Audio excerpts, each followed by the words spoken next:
Amen. Let us all stand for the reading of the scripture. Amen. Ang ating pong text for today is Ephesians 1:15 to 23. Babasahin po natin sabay-sabay. For this reason, I too, having heard of the faith in the Lord Jesus, which exists among you, and your love for all the saints, do not cease giving thanks for you, while making mention of you my prayers, that God of our Lord Jesus Christ, the Father of glory, may give you spirit of wisdom and revelation in the full knowledge of Him, so that you, the eyes of your heart having been enlightened, will know what is the hope of His calling, that riches of His glory, of His inheritance in the saints, and what it is the surpassing greatness of His power towards us who believe, according to the working of the might of His strength, which the work in Christ by raising Him from the dead and seating Him at the right hand of heavenly places, far above all ruler and authority and power and dominion, and every name that is named, not only in this age, but also the one to come. And He put all things in subject under His feet, and gave Him as the head over all things to the church, which is His body, the fullness of Him who fills all in all. Hallelujah. Tayo po'y manalangin. Thank you, Jesus. We worship you. Heavenly Father, we thank you. Holy Spirit, we welcome you. We bless your name on high, Lord Jesus. We thank you, Lord God. Salamat po, Panginoon. Salamat po sa pagkakataong ito, Panginoon, na binigay niyo po sa amin, upang patuloy, Lord God, na sumamba sa inyo, sama-samang magpuri sa iyong pangalan, Panginoon. Magpasalamat sa lahat ng biyayang patuloy po naming natatanggap. Patuloy na ma-energize ang aming pananampalataya sa mga pagkakataong kami po ay dumadalo sa gawaing ito, O Diyos. Lord, sa umagang ito, sino man po sa hapong ito, Panginoon, sino man po, Panginoon, ang nakakaranas ng panghihina, Lord God, karamdaman, Lord, we pray for healing in the name of Jesus. Sino man po, Panginoon, ang nanghihina sa pananampalataya, dalangin po namin ang grasyang nagmumula sa inyo, Panginoon. Ang igawad niyo po sa bawat isa sa amin, Lord God. Sino man po ang nagtatanong, Panginoon, Lord, bigyan niyo po ng kasagutang nagmumula sa inyo. Salamat po, Lord, as we ponder upon thy word, Lord God. Ikaw po ang magpaunawa sa amin ng hiwaga ng iyong mga salita. At patuloy ka po naming maitaas sa aming kalagitnaan, wala na pong iba. Salamat po. Ito po ang dalangin namin sa pangalan ni Jesus, na lahat ay magsasabi ng Amen. Sige po, palakpakan natin ang Panginoon. Hallelujah. Purihin ang Panginoon. God is good. And all the time. God is good. Praise God. Batiin po natin ang bawat isa. I love you with the love of the Lord.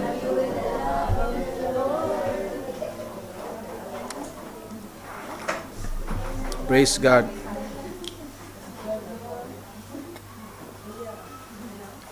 Praise the Lord. Bago po tayo patuloy sa mensahe ng Panginoon, gusto ko ulit magpasalamat sa Panginoon. Kaninang umaga po ay ginamit po ang inyong lingkod upang makapag-preach po sa isang anniversary. Actually, short notice yon kasi this week lang ako na-inform. So yung preparation ay talagang sa biyaya lang ng Panginoon. And thank God, from there ay binigyan tayo ng kalakasan ng Panginoon upang makatayo muli sa gabi ito. Amen? Amen. Praise God. So ang ating pong pinag-aaralan is about Ephesians. I hope binabasa po natin yung book of Ephesians. Nasa Ephesians 1:15 to 23 na po tayo. Nung nakaraan po ay 1 to 14.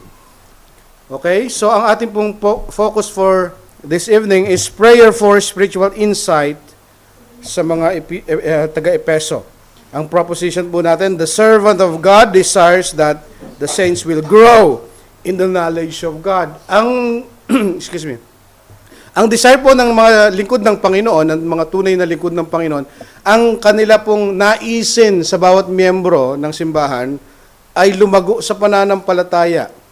So tandaan po natin yun. Wala na po kaming mga lingkod ng Panginoon na naisin sa aming puso, kundi kayo ay lumago sa pananampalataya. Yan po yung, pagbubuksan nyo, idadissect nyo yung puso ng isang pastor. Yun yung makikita nyo, yung pagnanais na ang mga kapatid ay lumago, magamit sa biyaya ng Panginoon. Amen? So let me start with a short story. A missionary once returned from years of serving overseas. Isa pong misyonaryo. Matagal po siyang naglingkod sa ibang bansa. No?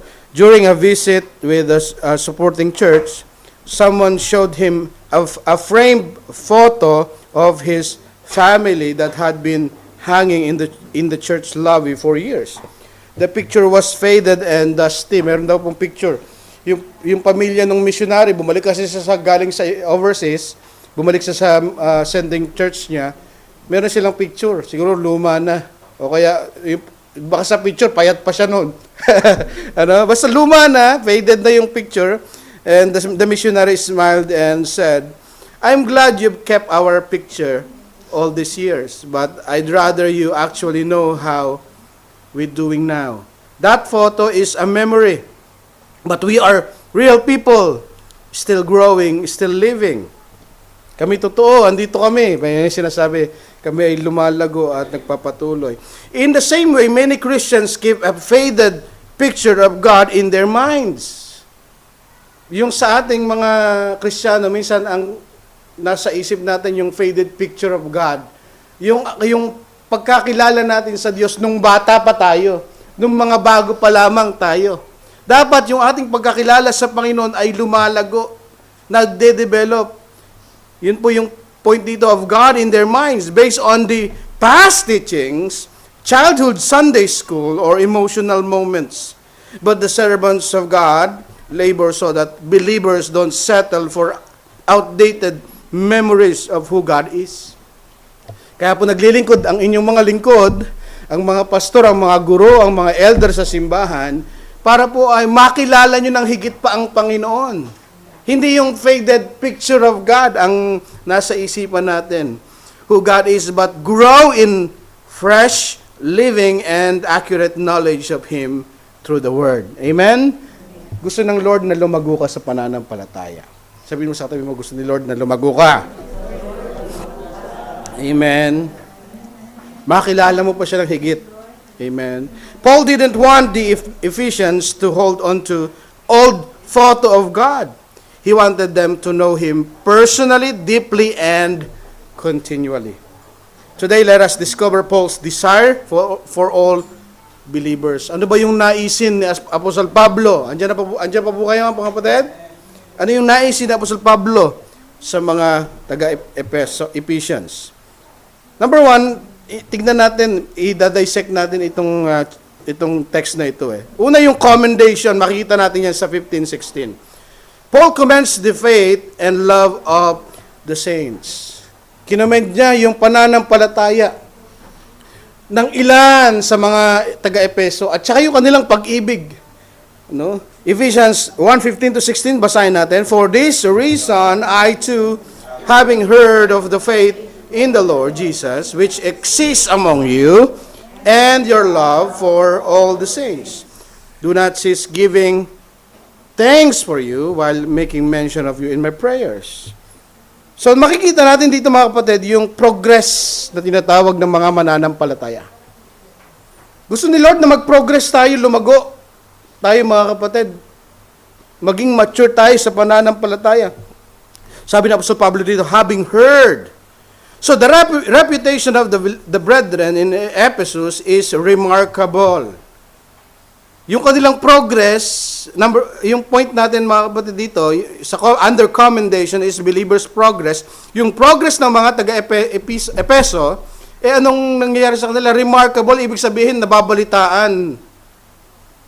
Remarkable kasi sabi na Apostol Pablo, for this reason, I too, having heard of the faith. Kamusta yung pananampalataya? Na-ichismis ba yung pananampalataya mo? Ibig sabihin, yan si sister, talagang lumalago sa pananampalataya. Kasi si Apostol Pablo, sabi niya, having heard, nadinig ko yung nireport sa akin, nakarating sa akin. yung inyong pananampalataya ng ilan sa inyo. Dapat remarkable ang ating pananampalataya. Hindi ganun na lamang. So, dating grade 6 ka sa pananampalataya, ngayon grade 6 ka pa rin. Huwag ganun, di ba? Lumalago dapat tayo sa pananampalataya. This also teaches an important principle of humility. We let other people affirm and report our progress in the Lord. It's a principle of humility rin eh. Yung progress mo, yung paglago mo sa pananampalataya, hayaan mo yung iba ang mag-report. Humility yun mga kapatid eh. Hindi yung sabihin natin, ay ako, ang tatag ko na kaya sa pananampalataya, ang tagal ko na eh. Di ba? This is a principle of humility. Having heard your faith in the Lord, sabi ni Apostol Pablo, na nakarating sa akin, may nagbalita sa akin ng inyong pananampalataya. It's a principle of humility. Kaya hayaan natin yung iba ang magsabi ng progress natin, wag tayo. Amen? Hindi yung, ako po, nagiging humble na ako, talagang humble na talaga ako eh. Mas humble ako sa inyo. Hayaan mo yung iba. Ay, si kapatid, lumalago yan, nagiging yan eh. Diba? Dating masungit yan, ngayon mas masungit na yan eh. Lumalago, mga kapatid. Or binabalita ng iba. Hayaan natin yung iba ang magsabi ng progress natin. Ano sabi ng Proverbs? Sabi dito, Proverbs 27 verse 2, let another praise you and not your own mouth. Someone else and not your own lips. Sa Tagalog, ano yun? Ha? literal, binuhat eh. Huwag tayo magbubuhat ng sariling bangko. Amen. Sa ating progress, sa ating principle of commendation, Paul was commending their faith and love. Ngayon, hayaan natin ang iba ang mag-report kay pastor, kay brother. Amen? Hindi natin ipapatotoo, matatag na ako sa pananampalataya, walang makakapagbagsak sa akin. Yung gano'n, no? Hayaan natin yung iba, mga kapatid. Let others. Sabi nga natin, huwag magbuhat ng sariling bangko. Sabi mo, huwag magbubuhat ng sariling bangko. Amen? Amen. Ano yung kinument ni Apostol Pablo? Kasi lamesa na lang daw ang buhatin. Faith in the Lord. Yun yung kanyang kinumend. Yung pananampalataya. Faith in Christ is a faith which centered in Christ alone. Yung sinabi ni Apostol Pablo, faith in Christ. Yung ating pananampalataya, hindi nating pananampalatayang matatag dahil sa ating sariling gawa.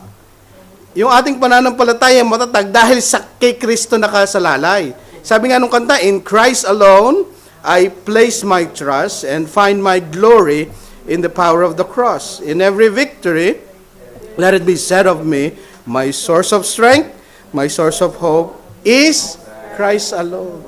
Kay Kristo ang ating pananampalataya. The strength of our faith, kaya malalaman nyo kung anong mensahe sa pagka nakapalo kayo sa Facebook. Ito pinost ko. The strength of our faith does not rest in ourselves, but in the one in whom we place it. Bakit matatag ang pananampalataya mo at kakomend-komend? Kapuri-puri ang pananampalataya mo. Hindi dahil malakas ang pananampalataya mo. Dahil sa lakas ni Kristo na ipinaglalagakan ng iyong pananampalataya, ng iyong pagtitiwala. Amen? Ulitin ko, the strength of our faith does not rest in ourselves, but in the one in whom we place it. Kasi inilagak natin kay Kristo eh. Siya yung malakas, hindi tayo. Kaya malakas yung ating pananampalataya dahil kay Kristo. Amen. Sabi nga nung kanta, it is about its object, Jesus Christ, the author and finisher of our faith. We just need to place our full weight upon Him. Yun ang ibig sabihin ng pagtitiwala at pananampalataya eh. Ilalagak mo sa Panginoon yung lahat ng bigat mo. Mas mabigat ka kaysa sa iba eh. Ilagak mo sa Panginoon lahat ng weight. Yun yung ibig sabihin ng trust. In Christ, the solid rock I stand, sabi nung kanta. All other ground is sinking sand. Amen? In Christ, the solid rock I stand, all other ground is sinking sand. Ang Diyos, ang Panginoong Jesucristo matatag. Siya ang ating dapat pagtiwalaan. A growing faith in God can be observed through one's faithfulness to God. Paano natin malaman kung ang isang tao ay lumalagos sa pananampalataya? Nagiging matatag ang kanyang pananampalataya. Nagiging faithful sa Lord. Amen? Nandiyan pa ba kayo? While faith is invisible and internal, faithfulness is its visible outworking. Paano malalaman si kapatid? O si Brother Jeff, paano malalaman? Ay, lumalago sa pananampalataya. Nagiging faithful siya kay Lord. Sumusunod siya sa pananampalataya sa Panginoon, sa mga pinagagawa sa kanya ng Panginoon. Doon mo malalaman na lumalago siya sa pananampalataya. Ephesians 1:1, ang sabi dito, Paul, an apostle of Christ Jesus, by the will of God, to the saints who are in Ephesus and who are faithful. Everybody say faithful. Sabi nga sa sarili natin, faithful. Amen? Yun yung sinyales na tayo lumalago sa pananampalataya. Nagiging faithful tayo, nagiging tapat tayo sa Panginoon. Nagiging obedient tayo sa Panginoon. A Christian who is growing is becoming more and more faithful to God and obeying His commandments. Sabi ni Apostol Pablo, hindi niya sinabi, faithful among you. Yun yung term na ginamit ni Apostol Pablo. Anong ibig sabihin nun? Most commentators believe that Paul is commending some, not all. Yun naman yung katotohanan nun eh. Hindi naman lahat faithful eh. Kasi sabi na Apostol Pablo sinasabi niya na faithful among you. The faith among you. So hindi kinokomment niya, may mga kapatid na talagang tapat sa Panginoon. At pangalawang kinoment ni Apostol Pablo, bukod sa pananampalataya is love for all saints. Yung pag-ibig sa lahat ng mananampalataya. Faith and love is inseparable. Hindi mo pwedeng paghiwalayin yung pananampalataya at pag-ibig. Andyan pa ba kayo mga kapatid? The expression of true faith in God is love for His children. Ang tunay na pananampalataya, ang expression nun mga kapatid, pag-ibig sa kapwa. Andyan pa ba kayo mga kapatid? Kung mahal natin si Lord, mahal natin yung kanyang mga anak. Mahal natin yung ating mga kapatid. Tingnan nga natin yung katabi natin, I love you with the love of the Lord. I love you. I love you. Medyo ano pa no? Slang pa. You know? The expression of true faith in God is love for His children. Loving God and loving one's neighbor is inseparable. Faith is proven by love. Gusto mong patunayan yung pananampalataya? Ibigin natin ang ating kapwa. Yun yung patunay sa ating pananampalataya. Love is the fruit of genuine faith. 1 John 4:20 says, if someone says, I love God. Meron daw nagsasabi, I love God. And hates his brother, he is a liar. Sinungaling, masakit yun ah. Pag sinasabi mo raw na, I love you, Lord. Makakanta ka ng gano'n. Pero yung katabi ko, hindi ko love. I hate this guy. Hindi tama. Hindi daw. Liar daw yun. Kanta ka ng I love you, Lord, pero galit na galit ka sa kapwa mo. Sa kapatid mo. Sabi rito, ang linaw. Hindi ako nagsasabi, mga kapatid. Excuse me ha. Sabi ng Biblia, if someone says, I love God, and hates his brother, he's a liar. For the one who does not love his brother, whom he has seen, cannot love God, whom he has not seen. Yung kapatid mo ang nakikita mo, galit na galit ka, kumukulo ang dugo mo pag nakakikita mo. Ayan, pastor, yung tao na yan talagang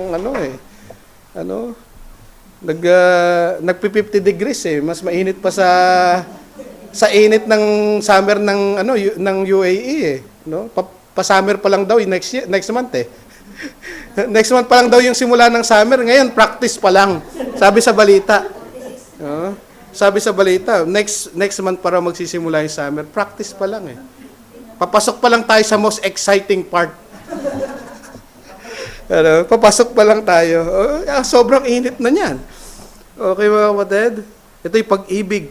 Dapat ibigin natin yung ating kapwa. Ito'y pagpapakita ng ating tunay na pag-ibig sa Diyos. Yung tunay na pananampalataya sa Diyos na hindi mo nakikita. Masasabi mong, mahal mo ang Diyos, may tunay kang pananampalataya kung tayo ay umiibig sa ating kapwa. A believer who is growing in faith should be growing in love. We may examine ourselves if we are growing in love. Kaya nga, the fruit of the Spirit is love. Lumalago ka sa pananampalataya sa pagkakilala mo sa Panginoon kung lumalago ka sa pag-ibig na nanggagaling sa Panginoon. Ito ay joy of a servant. Ito ay ligaya ng Panginoon. Pag nakikita ng isang lingkod ng Panginoon, ng isang leader, na yung mga inaalagaan niya ay lumalago sa pananampalataya at sa pag-ibig, abay, tumatalo ng kanilang puso. It is a joy of a servant. Paul rejoices when he heard the faith and love of the believers. Sabi ni Apostle Pablo, I do not cease giving thanks for you. Ibig sabihin nun, do not cease, my thanksgiving knows no end. Yung aking pagpapasalamat sa Diyos, abay walang patid. Dahil nakikita ko, naibabalita sa akin na lumalago kayo sa pananampalataya at sa pag-ibig. Yung aking pasasalamat sa Diyos ay walang katapusan. Ganun kasaya. Ganun kasaya si Apostle Pablo. He is eternally grateful knowing that the saints are growing in faith and love. Yung ginamit dito na thanksgiving is Eucharistio. Eucharistio. Ang ibig sabihin to express gratitude, specifically to say grace. At a meal, sabi ng Strong's Concordance. This is the same word used when Jesus gave thanks to the Father for the 7 loaves and the fish. Yung nagpapasalamat ang Diyos, ang Panginoong Jesucristo, di ba may bread and loaves, loaves at saka fish. Pinasalamatan niya sa Panginoon. Yun yung word na ginamit, Eucharistio. Ibig sabihin, pagpapasalamat, parang nagpapasalamat ka, nananalangin ka sa Diyos. Pati rin yung mga, nung panahon na si Jesus Christ ay kukunin na, no? Mamamatay na sa krus ng Kalbaryo, Last Supper, mga kapatid, ganun din yung word na ginamit. Nagpasalamat sa Diyos. Ganun din yung ginamit ni Apostle Pablo na word. Hindi lamang siya nag-thanksgiving sa Diyos. Nagpapasalamat siya sa Panginoon. Indeed, believers who are growing in faith and love towards one another makes the pastors eternally grateful to the Lord. It is like a father seeing his child flourish, excelling in academics and good conduct. Diba? Siguro may mga tatay, nanay na dito. Pagka nag-excel yung anak natin sa academics and hindi lamang sa academics, kasi kung academics, magaling sa academics, tapos sa ugali, bagsak. Hindi rin tayo masaya, di ba? Ay, magaling sa math. 100 lagi sa math. Laging may kaaway, laging nasa guidance counselor. Hindi ka rin magiging masaya, di ba? Tama ba? Ito mga kapatid, growing in faith and love. Pareho mga kapatid So talagang masaya. Sabi ng Philippians 1:9, sabi rito, basahin natin. And this is my prayer. Si Apostle Pablo rin to sa ibang sulat niya. And this is my prayer, that your love may abound more and more in the knowledge and depth of insight. Hindi lamang sa love, kundi sa knowledge din sa Panginoon. Amen? Kaya huwag natin sasabihin, pag-ibig lang, pero walang knowledge. Dapat magkasama. Sa una mga kapatid, yung tinatawag na commendation. Pangalawa, yung intercession. Yung panalangin naman ni Apostle Pablo. Paul prayed for the enlightenment. Ano yung panalangin ni Apostle Pablo? Magliwanag ang inyong kaisipan. Una, kinoment niya muna Kinoment niya muna yung faith and love. Pangalawa, intercession, nanalangin na siya para sa mga taga-Pilipos. Nakikita natin dito yung Trinity in action No, the Father, the Son, and the Spirit. Ephesians 1:17, basahin natin. That the God of our Lord Jesus Christ, the Father of glory, may give you the spirit of wisdom and of revelation in full knowledge of Him. Nandun yung Trinity. God the Father, God the Son, and God the Holy Spirit. Here Paul affirms the doctrine of Holy Trinity.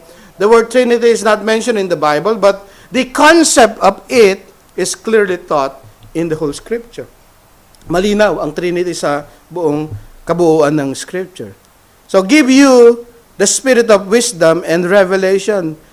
May give you the spirit of wisdom and revelation. Ano ibig sabihin nun? Wisdom is from the Greek word, Sophia. Kaya si Charis, Sophia ang pangalan, Charis Sophia, which means what? Broad and full of intelligence, use of knowledge of very diverse matters.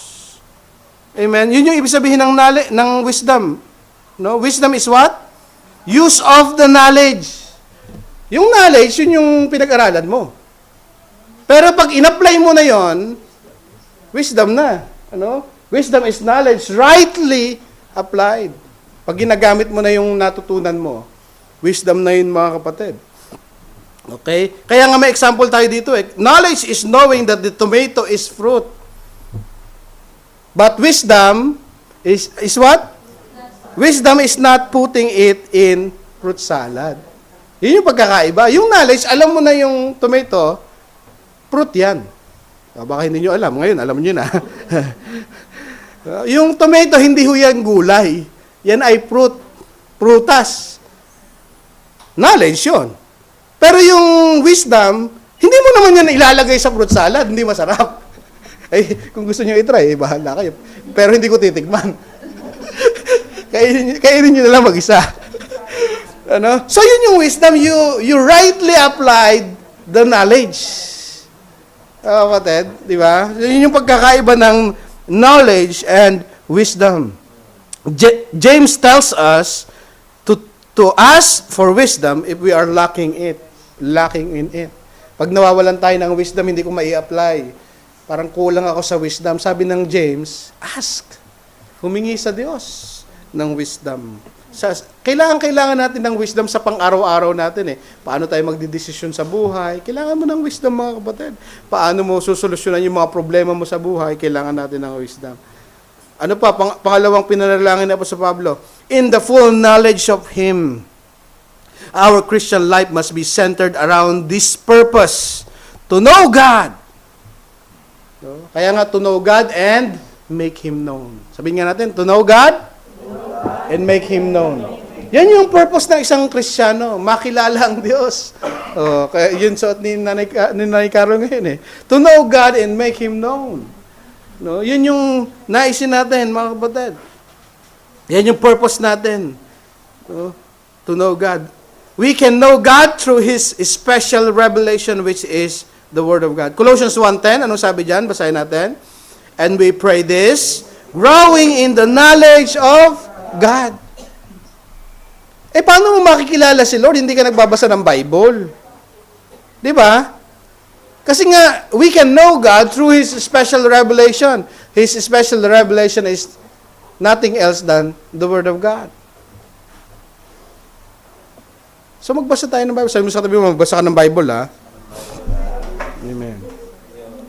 Kasi yung purpose natin to know God, you cannot know God apart from His special revelation. Hindi mo makakamtan yung knowledge ng Diyos sa pamamagitan na, gumaganon ka lang. Gusto makilala si Lord, gumaganon ka. Hindi mo makikilala si Lord doon. Makikilala mo kung sino ang Diyos sa pamamagitan ng pag-aaral ng Kanyang salita. Kaya nga may Bible study, may preaching of the Word, may devotion. That's how you will know God. Yun yung prayer ni Apostle Pablo sa mga taga-Pilipos. Magkaroon kayo ng wisdom and full knowledge of God. Yun yung naisin natin ng bawat isa sa atin. Yun ang purpose ng bawat isa natin. The full knowledge of God. So the full knowledge of God will result to understanding these three truths. Yung full knowledge, pagka nagkaroon ka ng full knowledge ng Diyos, may tatlong bagay na may kakaroon ka. Ephesians 1:18-19, basahin natin. So that you, the eyes of your heart, having been enlightened, will know what is the hope of His calling, what are the riches of His glory, and His inheritance in the saints, and what is the surpassing greatness of His power towards us who believe according to the knowledge of His might and His strength. The word heart in Scripture signifies the very core and center of life, where the intelligence has its post of observation, where it stores the experience and laid up, and the thoughts have their fountain. Yun yung ibig sabihin ng heart dito, yung nakakaunawa, yun natin nilalagay lahat ng experience natin. So ano yung matututunan natin? Ano yung magkakaroon tayo? Pag nagkaroon tayo ng full knowledge of God. Number one, the hope of our calling. Has its perspective on the future. The believer has a glorious future of resurrection, eternal life, freedom from sin, perfected justification, and glorious elevation above the angels themselves. So ito yung pagka nagkaroon ka ng full knowledge of God, marirealize mo, mai-enlightened ka, makikita mo na kung ano yung future mo eh. Ano yung future natin? Future glory. Meron tayong eternal life na naghihintay sa atin. Yung resurrection natin, mga kapatid, pag na-enlighten yung isipan mo, kasi nga nagkaroon ka ng full knowledge of God, ito pala yung ito pala yung kahihinanan ko. Ito pala yung ending ko, yung final destination ko. The more we are enlightened, the more we know our future destiny in Christ. Alam niyo ba kung saan kayo pupunta? Alam niyo ba kung anong mangyayari sa inyo at the end? I hope. Alam natin. Kung hindi nyo alam, kailangan natin ng full knowledge of God. Yan yung mai-enlighten. Pag na-enlighten tayo, sabi na Apostol Pablo.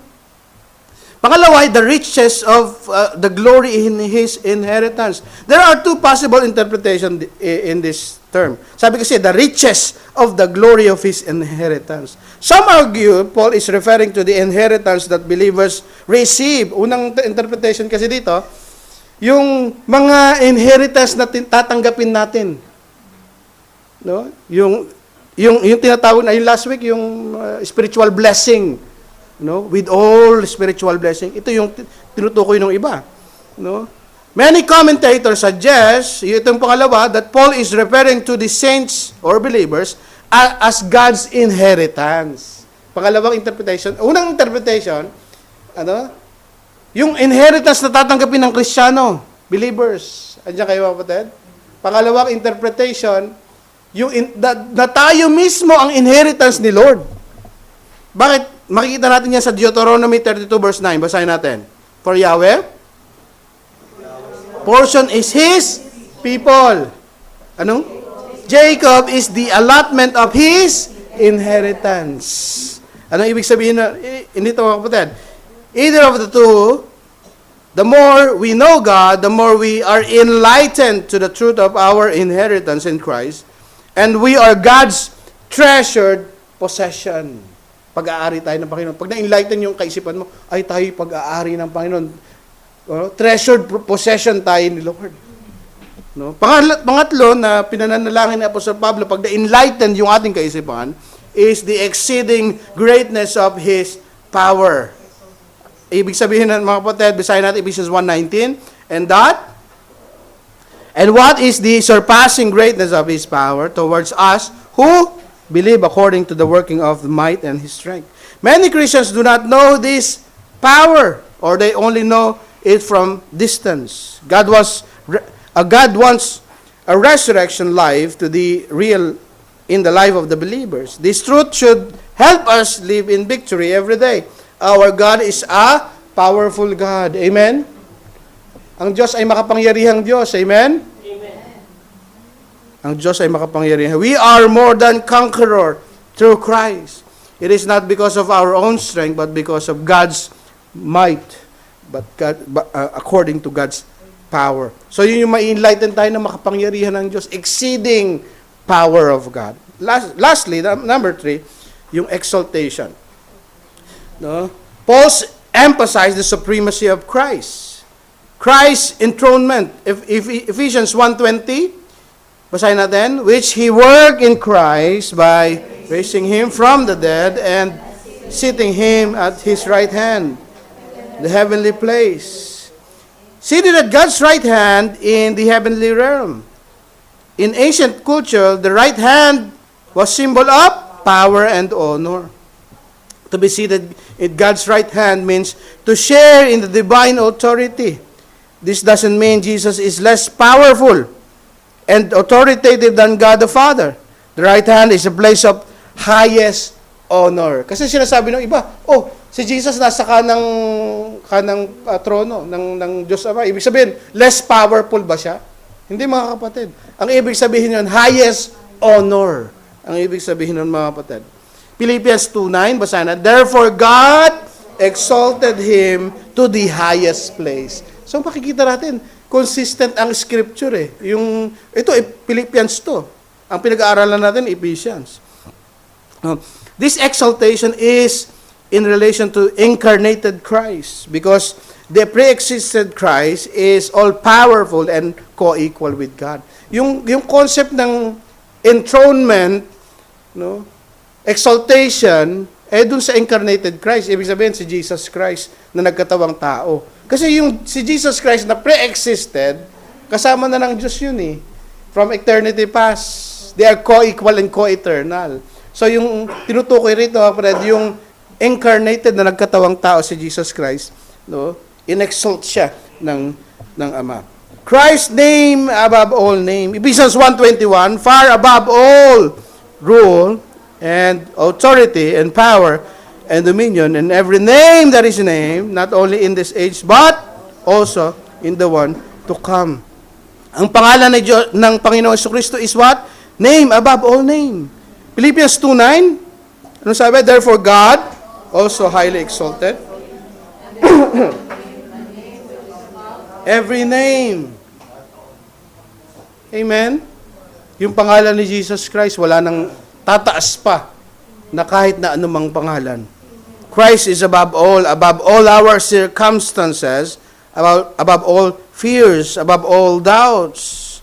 This truth that Jesus' name is above all every name, give us what? So yung pangalan ni Jesus, mas mataas sa lahat ng pangalan, lahat ng may pangalan. Mas mataas ang pangalan ni Jesus. Anong ibig sabihin nun? Magkakaroon tayo ng confidence in our prayer. Bakit yung pinapanalanginan natin, we are praying to God through the name of Jesus Christ, which is above all names, meron tayong confidence ngayon sa ating pananalangin. Kasi yung pinapanalanginan natin, yung authority na ginagamit nating makalapit sa Diyos, mataas sa lahat ng mataas, mga kapatid. Above all names. Amen? Meron tayong confidence, lumapit sa Diyos. Kaya kapag sinabi natin in Jesus' name, may authority. May authority kasi bakit yung pangalan ng Panginoon Jesus above all name? Above all name. Anong meron tayo nun? Freedom from bondage and fear. Bakit yung pangalan ni Jesus Christ mas mataas sa anxiety natin, sa problema natin, sa mga lahat ng mga kasalanan na nandito sa sanlibutan. Ano pa? Victory over spiritual warfare. Kasi may authority tayo sa pangalan ng Panginoong Jesucristo in the name of Jesus. Mas mataas ang mga demons and rulers and principalities sa pangalan ng Panginoon. Mas mataas ang pangalan ng Panginoong Jesucristo. Victory over spiritual warfare. And lastly, humility in worship. Kung ang sinasamba natin, name above all name, it gives us humility in worship. Lastly, Christ as head of the church. Ephesians 1:22-23. Basahin natin. And He put all things in subjection under His feet and gave Him head over all things to the church, which is His body, the fullness of Him who fills in all. Christ is the head of the church. The church is His body. We follow His will and obey His commandments. Church is Christ's body. We are the one working out His will in this world. We walk according to His ways and we reach out to those who need Christ. We must also use our spiritual gifts to serve one another since we are all part of the body of Christ. Si Jesus ang ulo, tayo ang katawan. Tayo ang dapat kumilos. Amen? Tayo ang dapat umabot. Si Jesus hindi naman bababa, tapos, ito, kailangan mo ng pagkain. Nandiyan kayo? Kaya nga inuutos sa atin ng Biblia, pakainin ng mga walang makain, tulungan ng mga mahihirap, mga widow, alalahanin ng mga widow. Yun yung tinuturo sa atin ng Biblia. Bakit? Why? We are the extension of God. We are the body of Christ. Siya ang head, tayo ang body, tayo ang kumikilos. Siya ang ulo ng simbahan. Tayo ang mga kamay ng Panginoon. Sa mga nangangailangan, sa mga kailangan abutin, sa mga kailangan puntahan, tayo yun mga kapatid. Implication of this is what? Believers need not fear worldly powers or spiritual forces. We live with assurance that Christ rules over all. In world filled with uncertainties and injustice, the church rests in the supremacy of Christ. Ang Panginoon Jesucristo ay pinakamataas. He fills all in all. His presence prevails everything. Christ fills every part of our Christian lives. Let me close mga kapatid. God's will and desire for all God's servant is that all believers will grow in the full knowledge of Christ. This knowledge will help us to become mature and strong believers who are faithful in the Lord and abounding in love for each other. Ito po ang desire ng Panginoon sa ating lahat. Let us all stand. Thank you, Lord. Ito ang nais ng Panginoon sa atin. Lumago tayo sa pananampalataya at sa pag-ibig sa bawat isa. And I sing this song as we ponder upon God's Word, meditate the Word of the Lord. In Christ alone, I place my trust and find my glory in the power of God's cross.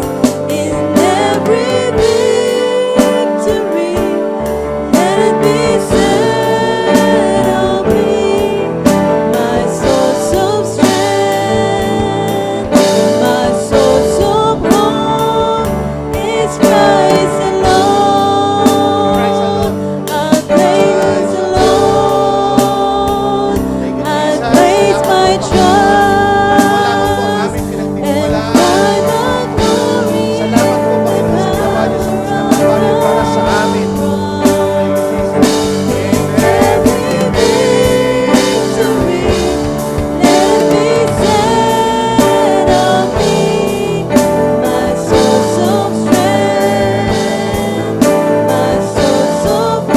Saan ba? Christ alone. Wala sa akin,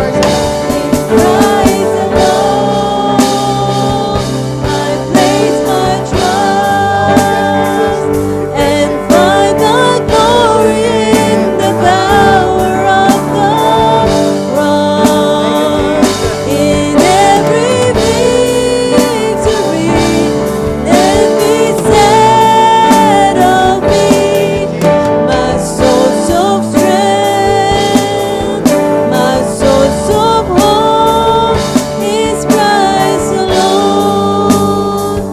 In every victory, let it be said of me, my source of strength, my source of Praise you, hope Jesus. is Christ Salamat po, alone. Panginoon. Salamat po, O Lord. Salamat po, Panginoon, sa iyong mga salita. Salamat po, O Diyos. Alam po namin, naisin niyo po sa bawat isa sa amin na lumago sa pananampalataya. At lumago rin sa pag-ibig sa bawat isa, Panginoon. Lord, tulungan niyo po kami, Panginoon.